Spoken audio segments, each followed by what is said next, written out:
Hello, everyone. Today's May 31st, 2023. This is the Kubernetes Data Protection Working Group meeting.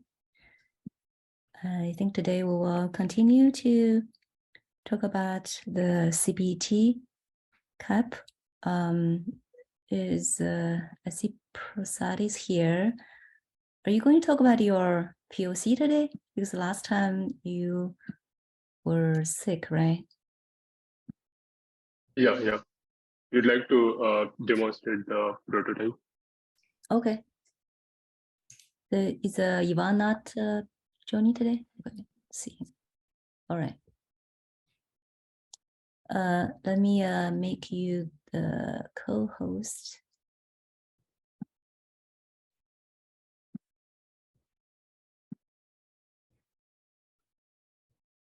Okay, so you can share your screen.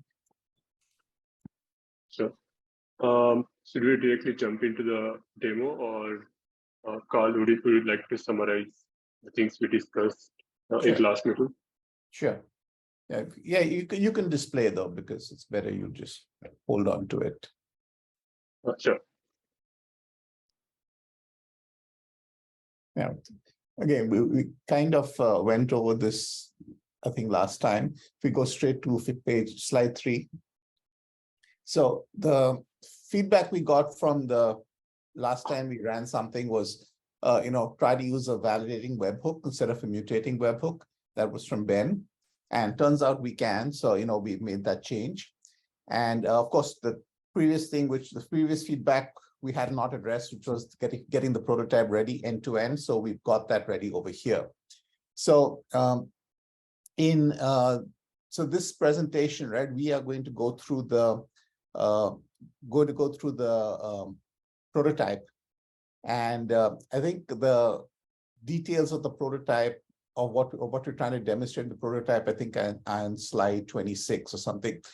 We will jump back and forth to these figures, in context as we go through things. I think mostly everyone have seen these figures, and the slide link is in the agenda, so you can see all this stuff. But in the prototype, what we're going to try to do is we're going to demonstrate the practicality of this design with the emphasis on these points: security, right? Because the most important thing is to make sure this thing is secure, and support for multiple CSI drivers. That's one of the feedback items we had got earlier. We will demonstrate the direct use of gRPC by the backup client, which bypasses the API, Kubernetes API server. And because of that, and because of the two different domains, Kubernetes domain and the SP domain, we'll demonstrate the bridging and the proxy of this external sidecar, and clearly identify what part is to be provided by the storage provider and what part will be from the community contribution.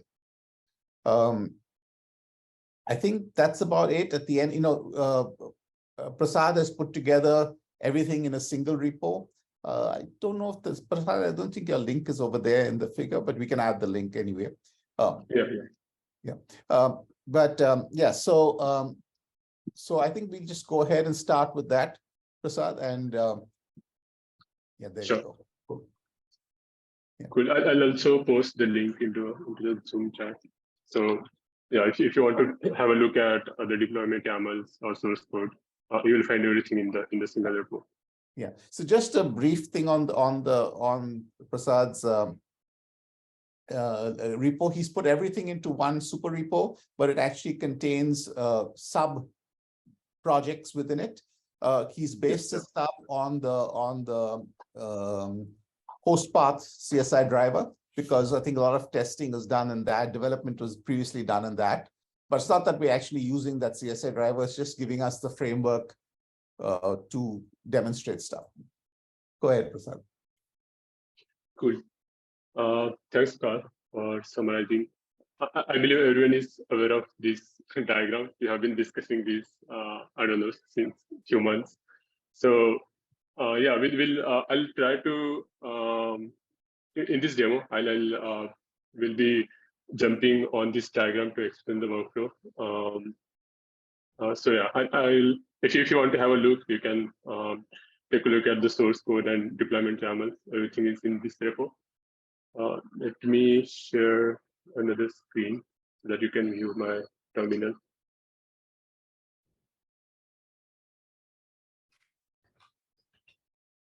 All right. Is it too small? The terminal size is it readable? It is very small. You have 4 screens. I can view one at a time then. I'll go ahead with this. Hey, Carl, can you add a link again? You have this V5. I think somehow I Okay, I'll do it. and then it kind of disappeared. I don't know what happened. I'll paste it again.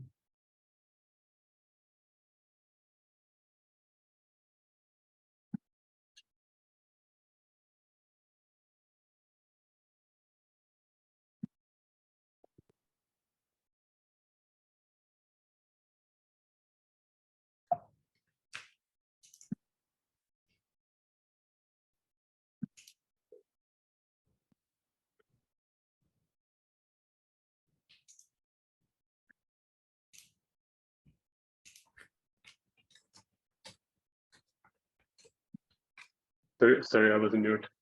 Is it better? Can you see the text now? Yes. Yeah. Okay, cool. So I'll first talk about the deployment. So we'll be talking about these 3 namespaces. First one is CSS Snapshot Session Manager, which has the controller deployed, CSS Snapshot Session Manager controller deployed, which manages the CSS Snapshot Session Access CRs in its lifecycle. It also has the webhook handler to perform all the validations. Another namespace is CSS Driver, where we have deployed the CSS Driver as well as the external snapshot session service, which acts as a proxy to and which also has a sidecar that service sidecar, which has the service provider implementation of the CBT RPC basically. And there is a CBT client where we'll be just having sample client pod running, which will be trying to call these APIs to get the actual change block metadata. Cool. And now we have so in the default namespace for this demo, so we have a PVC created in the default namespace, and there are a couple of snapshots. KG stands for keep capital get. If you're confused with this command, I'm just using aliases. Okay, and there are a couple of snapshots which are taken on this CSI PVC, right? So we'll be using these 2 snapshots in the APIs we'll be comparing these 2 snapshots basically to get the change block metadata between 2. Okay. So as I already summarized,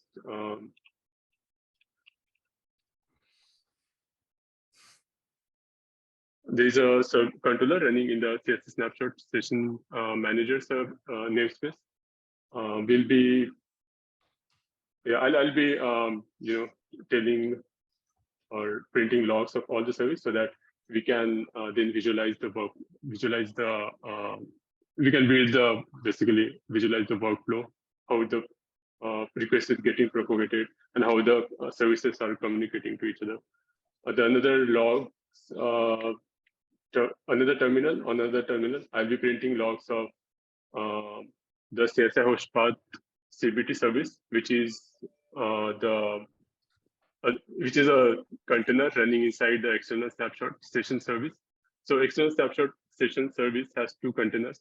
One is the session service, which acts as a proxy. I'll just describe this part so that that will be clear.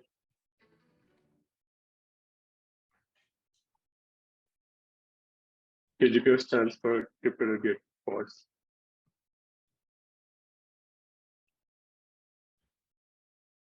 Sorry, we want to look into the CSI driver pod. Okay, so CSI driver pod, as I already said, has a CSI driver deployed. We are using hostpath CSI driver for this demo. It also has a container. It also has a deployment of the snapshot session service, which has 2 containers, as you can see. So there is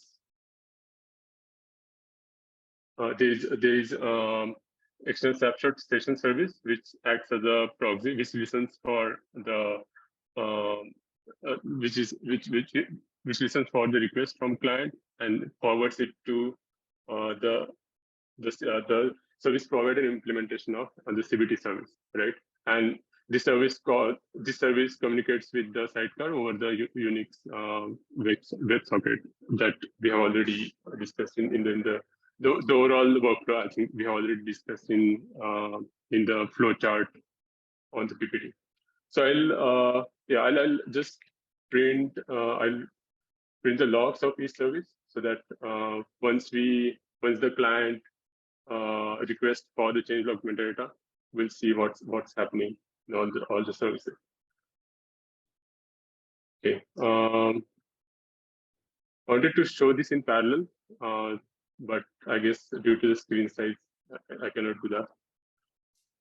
Now we also have a sample client running in CBT client namespace.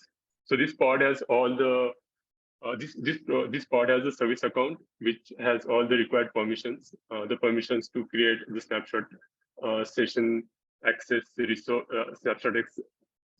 snapshot session access CR,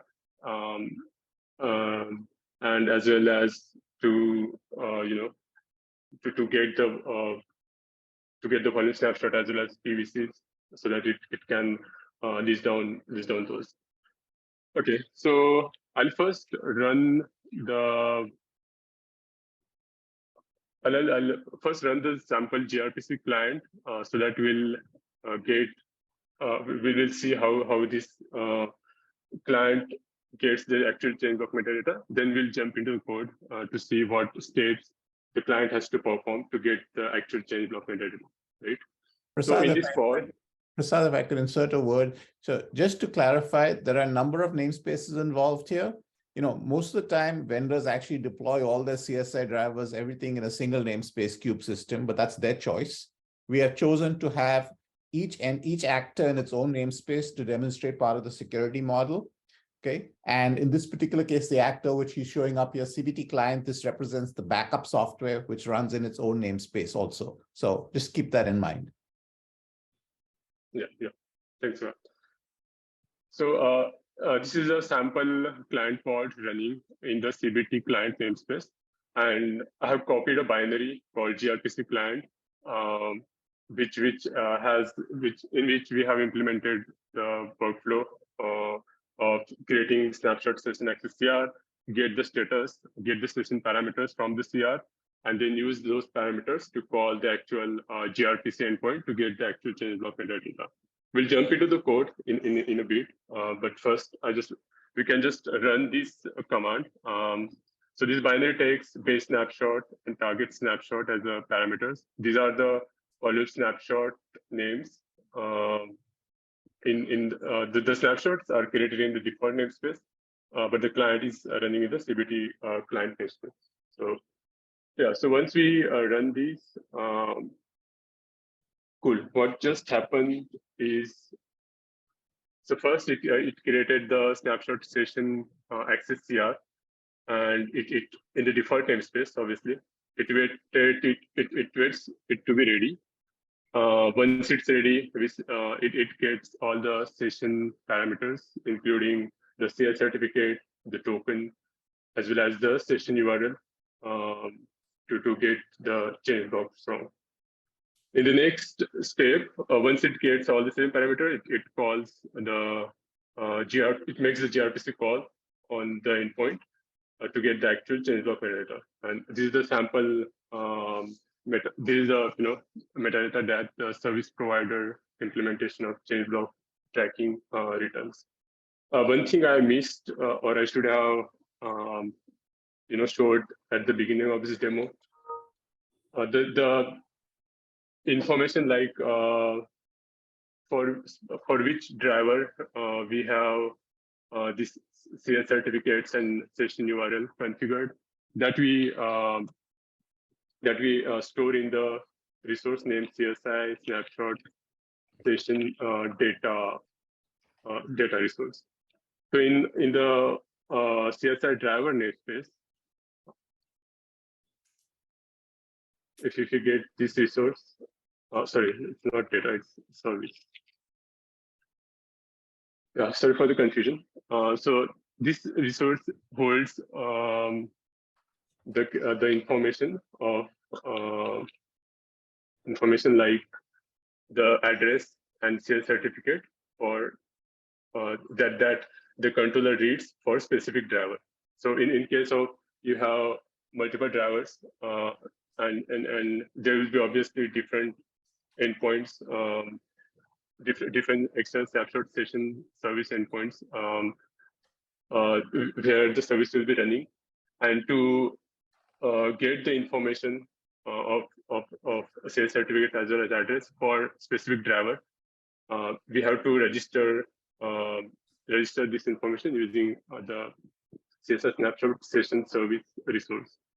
So as you can see, the label here is host path CSI KTSIO, and from here actually the snapshot session access controller or snapshot session manager controller reads the information and populates the status and sends it back to the client. Okay, we can quickly go through the logs to see what happened in the behind the scenes. So these are the logs from the session manager service running in the CSS snapshot session manager namespace, which has a controller running to manage the snapshot session access CR, as well as it has the webhook handler for the same. Okay, so let's see if I can.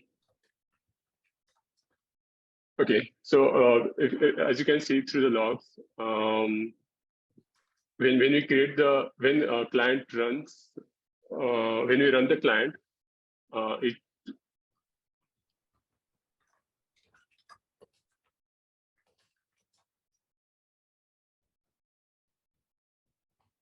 yeah, so you can see the webhook handler got the request for creation of this resource, CSS snapshot session access resource, and we are also logging the user info. The user, as you can see, the user information. The user has provided the service account in CBT client namespace. The service account name is the snapshot session client, CSS snapshot session client, and the webhook handler uses this user information to perform the validation checks, whether the user is allowed to access the vulnerable snapshot resource. We also check if the user is allowed to access the persistent volume claim. The service account associated with the CBT client has all the permission we have already added using cluster role and cluster role binding. We'll discuss about all the other configuration in the end. Once all the validations are passed, the next thing it does is, so first thing, it initializes the status, sets it to pending state. Then as a part of handling this event, right, first is it searches for the CSS snapshot session service object for the host path CSI KTSIO driver, because the snapshots are created using this driver. So the controller will search for all the namespaces and figure out which snapshot session service object holds the information for this specific driver. So once it finds the specific CSS snapshot session service object, it figures out the CS certificate information like CS certificate as well as address from that CR. The next thing it does is it creates another resource called CSS snapshot session data. And now this resource, okay, before creating this resource, it generates a token. Then it creates this resource, and the resource populates the snapshot entries along with the snapshot IDs for which we have generated the token. Now this resource will be again, this information will be reused by the external snapshot session service. I'm calling it proxy service not to confuse with other controllers, right? It will be used by the session service to validate the token against the parameters we'll be providing in the second half. That is to get while calling the gRPC endpoint to get the actual change block data.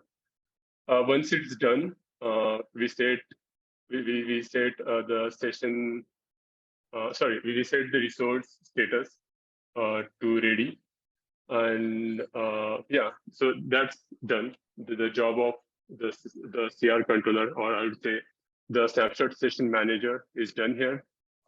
So yeah, to summarize, it searches for the snapshot session service CR to get the required information for the driver.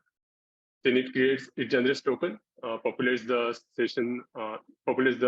snapshot session data CR along with the snapshot entries, and then to specify the token, what token it's generated for, and yeah, it sets the session parameters into the status and returns there.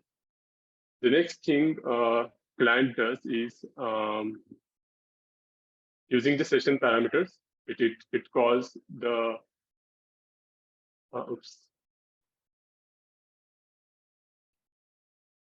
yeah. So once it got the session parameters, it called the gRPC endpoint on the address. So if you look at now the logs from external snapshot session service, right? Okay, so it got the request along with the session token, as well as the other parameters are base snapshot and target snapshot. Now, one thing to notice here, the parameters, the arguments, the request parameters here are names of, in the base snapshot, we have mentioned the name of volume snapshot, right? So next thing the snapshot session service does is it validates the token against the parameters. So it checks if the token we have passed is valid for the arguments, the snapshot arguments for base snapshot as well as target snapshot. And it does it by fetching out again the CSS snapshot session data resource, which holds the entries for snapshot for which the token was generated. So it searches for the resource for the specific token it got in the request parameters. Once it finds the required snapshot session data resource, next thing it does is it validates and translates the volume snapshot names to ID. So it obviously it checks if the resource, the volume snapshot data resource, has the entries for the snapshot it got in the first request. The next thing it does is it finds out the snapshot IDs, or we can say snapshot handle, for the volume snapshot names passed in the request parameters. And these entries, it figures out from the CSS snapshot session data object. You can quickly check the content of it as well. So to just make things clear,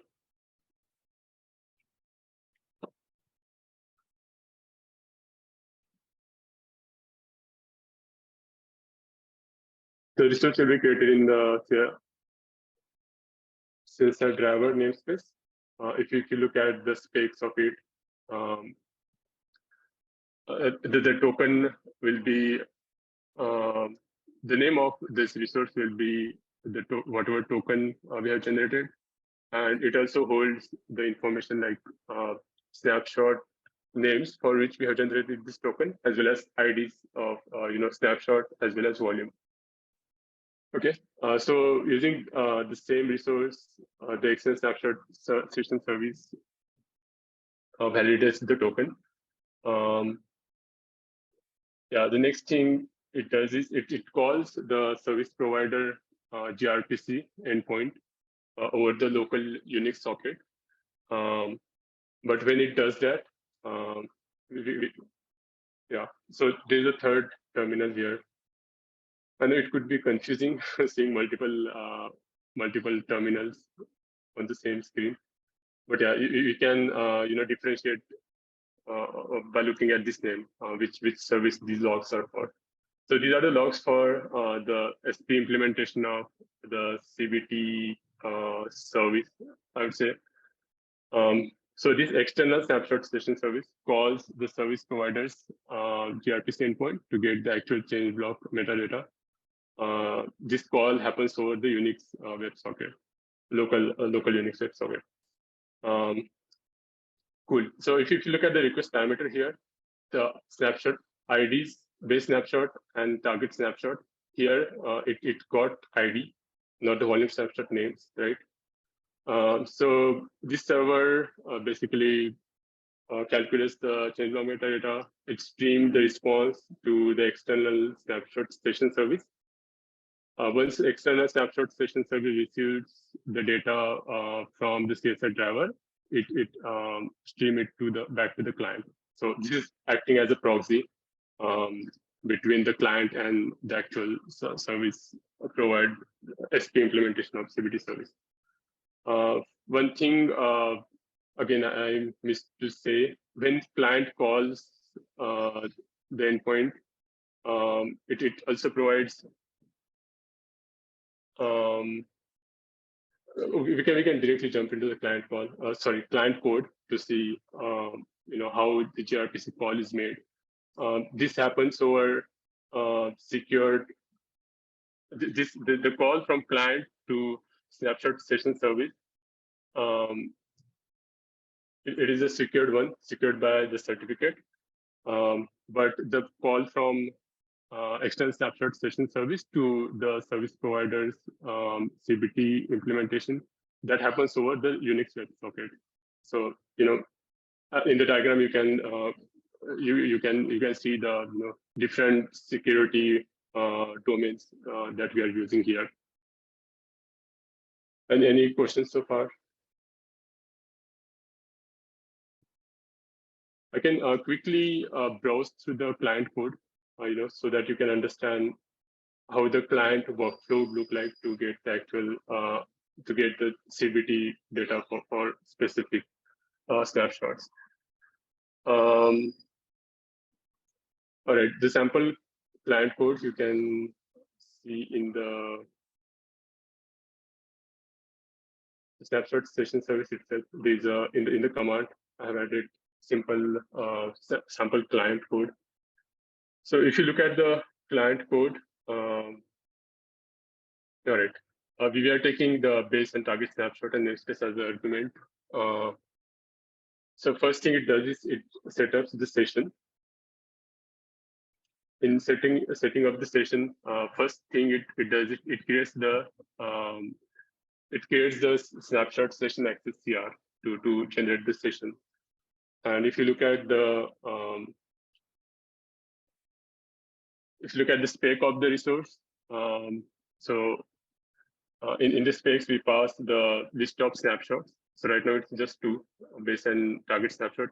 We can pass. So since it is a list, we can pass any number of snapshots here. So once the snapshot session access CR is generated, the next thing we do is we wait for it to be ready. So once the session state is ready, we go to the next step. That means the session is created. Now we use that session to get the actual change block metadata. Okay. So in the next step, what we do is we initialize the gRPC client. We use CL certificate. So the CL certificate, we got it from the session parameter in the status of the CR, status of the session access CR, as well as we also get the session URL, right? And the session token. So all these session parameters, we use it to call the gRPC, to make the gRPC call on the session URL. So this request, this gRPC call, we are making call to the external snapshot service. And as you can see, while we use the CL certificate to do the validation here. Yeah, the CL certificate, we got it from the status of the session access here. Yeah, so we wait for the next thing. Once we make the gRPC call, we wait for all the streaming data to, yeah, we get the stream. We read till end of the, we read till UAF, and we are just printing the whatever data we have got. Yeah, and any questions so far? Somehow I cannot scroll back to see the. Run it again, it's okay. Yeah. Cool. So yeah, that's what exactly happening here. First call is to create the CR. We wait for it to be ready. We get the session parameters, and then we call the gRPC endpoint then on the session URL. Yeah, if you have any questions, feel free to interrupt me. I had a quick question, Prasad. Could you identify in this workflow? I think you have it on your slide, but it might be helpful just to talk about it from a code perspective as well. Could you identify what are the pieces that would need to be implemented by the backup provider, and what are the pieces that would need to be implemented by the storage provider? Yeah. This. Yeah, I'll come to that once I explain on briefly about the other services implementation. Yeah. Manu, he did just show you what the backup client would do. That code is backup client code. So now he can show us the he'll get to, I guess, the proxy and then the SP stuff. Got it. Right. So right now we just saw how the client would use this. The next thing I'll quickly go through the other services to show you what is happening behind the scenes, right? So once you create the CR, the snapshot access snapshots to the proxy. We went over this before, so previous meetings. Oh, okay. Yeah, cool. I think I have already explained the steps as well. So we discovered the service, we discovered the required information from the snapshot session service object for the driver. We create the snapshot session data with the information, and we set the status, and we return here. Nothing, rocket science. All right, so we'll jump to the next service, which is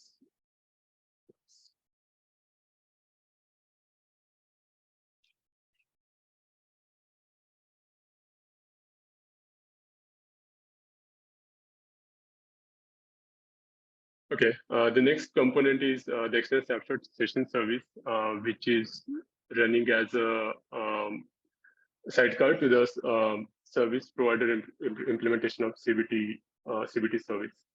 So yeah, so this acts as a proxy, as we already discussed. If you go through the source code, and these are the proto files basically for the snapshot metadata service. It has the get delta RPC, which takes the base snapshot, target snapshot, volume ID, session token, and other parameters, and returns the data response, which has the block metadata. Yeah. So quickly going through the code here. Yeah, first thing is it loads the certificate. We have to, when we deploy this sidecar, we generate self-signed certificate. We use we use server certificate and key to run this service, and the respective CS certificate we add the CS certificate in the CSS snapshot session date CSS snapshot session service object, along with the address of the service, which is pointing to this service basically. Okay, so we load this certificate and key. We start the server, which will register the snapshot metadata server, which implements the get data RPC, right? So in the handler of this service, in the handler of get data RPC, first thing we do is we initialize the gRPC client. So this is CSI gRPC client, and we initialize it. We use since the CSI endpoint or the service provider implementation of CBT service, it listens on the local Unix socket. We use Unix protocol and this socket, CSI socket, to initialize the CSI gRPC client. So once we initialize these, we convert the params, or I would say we validate and convert the params. So we find the snapshot session data object, which has information of token as well as the snapshot for which we have generated token. We validate the parameters, and we find the respective snapshot IDs from the same. So once we got the IDs for the base as well as target snapshot, we make the gRPC call on the CSI client. Okay, so with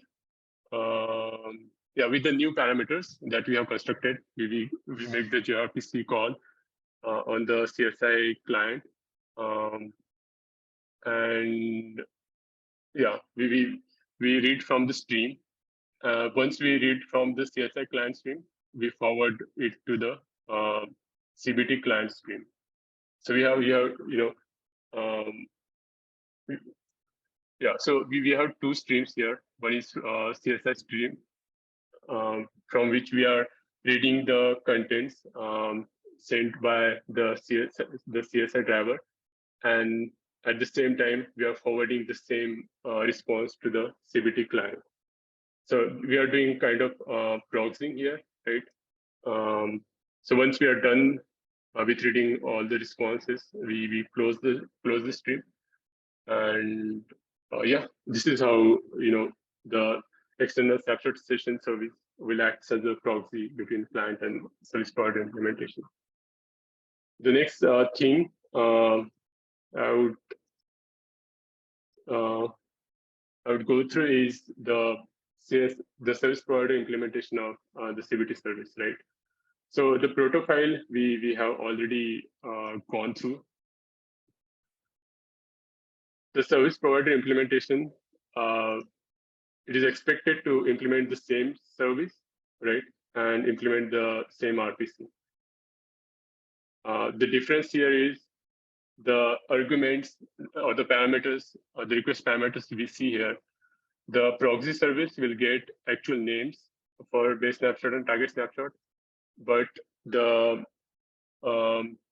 service provider implementation of this RPC, they would expect the IDs of the snapshot, and the proxy service is responsible for converting the names to the IDs. Okay, so yeah, these are the snapshot handle fields in the Kubernetes objects. Okay. Yeah. Okay, so service provider implementation would implement the same service, same RPC, but with different parameters. So for the sake of this prototype, I'm not using the all the CSI flags here. I'm just running it as a simple gRPC service. So yeah, this service listens on Unix protocol on this socket. And it implements the gated delta RPC, where we are generating, right now we are generating some fake data and returning it. Yeah, so we are generating and returning fake data to the external snapshot session service. So just a note on the data. I mean, again, forget the fake part. So this is the place where the SP would utilize whatever, this is running in the namespace of the CSI driver. So it has access to whatever config maps and secrets that the CSI driver has established to get credentials. Okay. So all that is up to the vendor, and it'll use all that data and the IDs here to make its backend call. So when it's serving the data, just a couple of points which we haven't brought out before, because this is all gRPC level, is that the protocol, right, allows us to put multiple blocks into a single response. So you notice Prasad has stuffed 2 blocks into each response. I mean, the control is part of the input. It has a max size, etc. Right? So there's quite a lot of flexibility here in how you want to return the data. Just want to point that out. Cool. Yeah, now that we have discussed about mainly 3 services, the CSI snapshot session manager, which has controller implemented as well as webhook handler.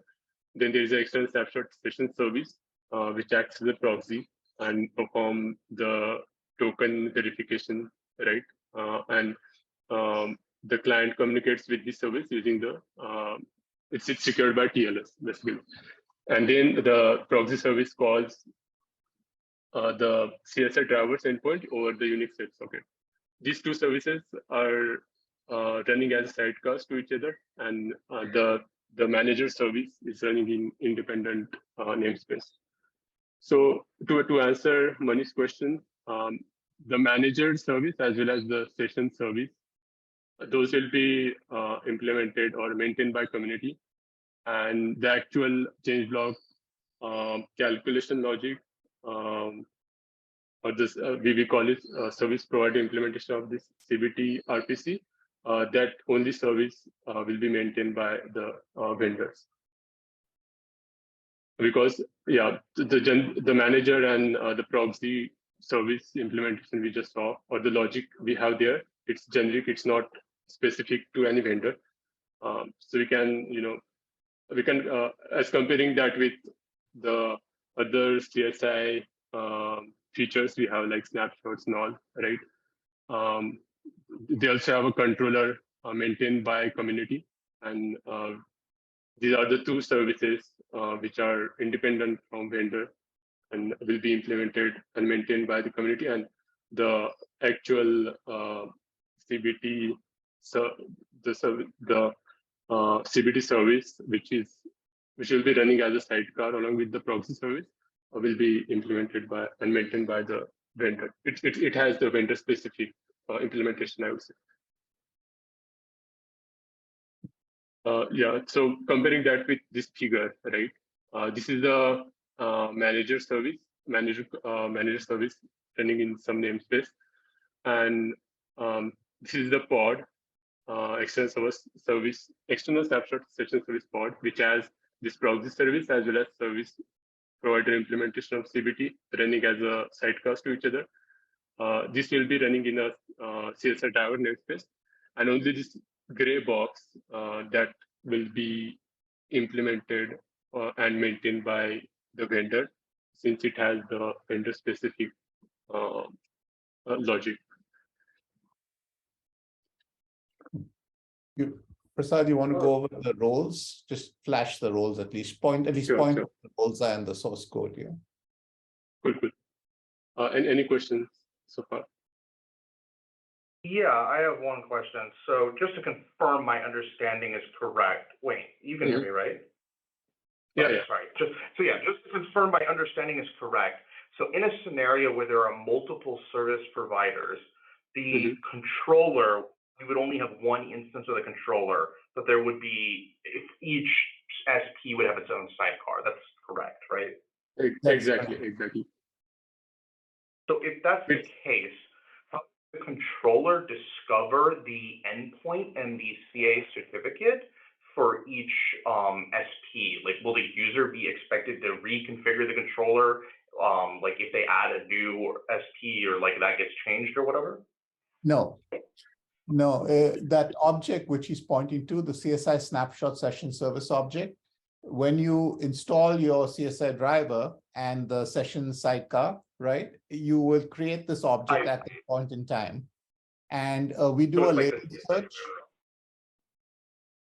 Sorry, we'll do a label search to find that object based on the provisioner name we get from the volume snapshot handler content class object. So we'll find the driver name and we'll search for this object with that driver name and we'll find it. Does it answer your question? Yeah, that makes sense. Okay. Yeah. I didn't realize there was an object that was configuring it. Yeah, that makes sense. Yeah, you can show it again, Prasad, if you want to. Yeah, for the one we use for demo. Yeah. Yeah. So that's the label there. Just to make it's a label. Should it be? Is there a reason it's not just part of the spec itself? Oh, this is okay. This is the Kubernetes implementation. It's not the CSI spec itself. It's the Kubernetes implementation for the spec. So the label would be there so we can find the object fast, because this is going to be in multiple namespaces. So Kubernetes gives us label searching, right? So we can use the label search to find it. Okay, so it's just a technical detail. Well, wait, is there a reason this object is even namespaced in the first place? The object, it's a good question, doesn't have to be namespaced, you're right. But regardless, I mean, oh yeah, so the reason we had put it namespace is just in case someone was concerned about exposing this information to anyone else. Now, the CS cert is public, not a problem. The address is also kind of public, but maybe you don't want to show it. That's all. Yeah, there's no real reason to put it there. So namespacing isn't going to help with that. You can just use RBAC to prevent people from seeing this, even if it's not namespaced. That might be the better choice, is to say, look, we're going to rely on RBAC to hide this information and make it a non-namespaced object. Yeah, and there's really nothing here that's actually shouldn't be seen. This is, this is not the session data. Yeah. One other question about this. I think I know the answer to it, but just would like to confirm it. The fact that the CA cert itself is visible is not a problem, right? Mm-hmm. Right. So, I mean, I'm just trying to understand if somebody can take the actual CA cert contents and somehow use that to either fake a session or do something malicious with it. Yes, they probably, I mean, yes, if it's public, if this is easily accessible, clearly, I mean, and we're not saying it's not accessible, right? That's true. And especially if vendors install the CSI driver, say in Kube system, because almost everybody has access to Kube system, at least to view objects. No, but of course, this is protected differently, right? It's got its own, it's a CR, so it's got its own RBAC rules.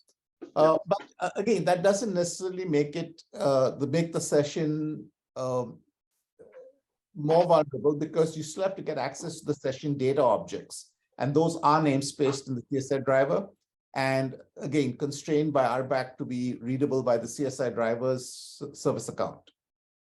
Got it. Okay. Yeah, I don't think that a CA cert is sensitive. Yeah, that's what I thought. I just wanted to confirm. One other question, and by the way, Prasad, this is really awesome to see in action. Like, this really helps to clarify what all the stuff that we've talked about in the slide. So from that point of view, great work. One quick question that I had was, I'm sure you guys have thought of this already, but given all the different components that are there in this system, how do we handle, like, situations like something coming up sooner instead of later than expected, or if a component goes down, how do we ensure that the overall system can detect that that has happened and relay? Are there any initialization dependencies that we need to worry about, that kind of thing? Good questions. Again, this is not production code. Okay. Yeah, completely understand.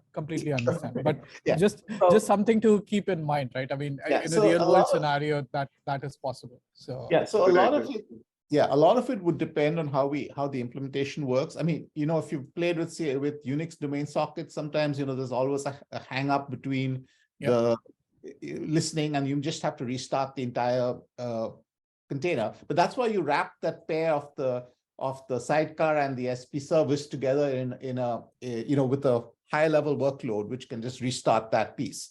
Now, if you restart, you'll break ongoing services. That's the issue, right? Ongoing sessions. But otherwise than that, you can recover based on that. So no, we haven't looked into all the failure scenarios, and that's something. This is just the design part. We've just been going through, let's get something we can agree on. Yeah, no, completely understand. I wasn't suggesting that we should have solved it by this time. I'm just saying that those are things that we would need to kind of harden and get right before this can become ready for production. Absolutely. And a lot of this. Sorry, time check. It's already on the top of the hour, so I think we're done too. I do need to move to another meeting. So I did add one thing. Thank you, Prasad, for the presentation, Carl. Yeah, great work. So I did add that there was a CSI community sync up on June 21st. Do you guys want to present there? Where is that? This is for the CSS back changes, because you all need to go through that as well, right? Sure. Yeah, and also another question is, I think I asked on the slide as well. Have you guys decided? Do you want to go to Charlie target alpha in 1.28 or not? So we need to make that decision, because yeah, so it's like 2 weeks from now, right? For the cap merge, yes. If you guys think you're not ready, that's fine. I'm totally fine. I just want to make sure you do not miss the. It's rather tight. What's the next anniversary to target? Next, yeah. Let's do the CSI community sync meeting. That's fine. Yeah, that's just a target design for this release then. But let's try to be there for the CSI sync meeting, for the CSI community sync meeting on June 21st. But to answer the question about the next release, it's about every 4 months, Kubernetes. So if you miss a release, you're about 4 months later to the next bite at the apple. That's great. That's more reasonable, I think. Yeah. Yes. Can you send the information on this sync up meeting, Xing? Thanks. Yeah, I actually, sure. I put it in the agenda, but I can, yeah, if you have more questions, we can sync up on Slack as well. Okay. Thank you, Xing. All right. Thank you very much. Thanks. Okay. Thanks, everyone. Thank you. Thank you. Okay.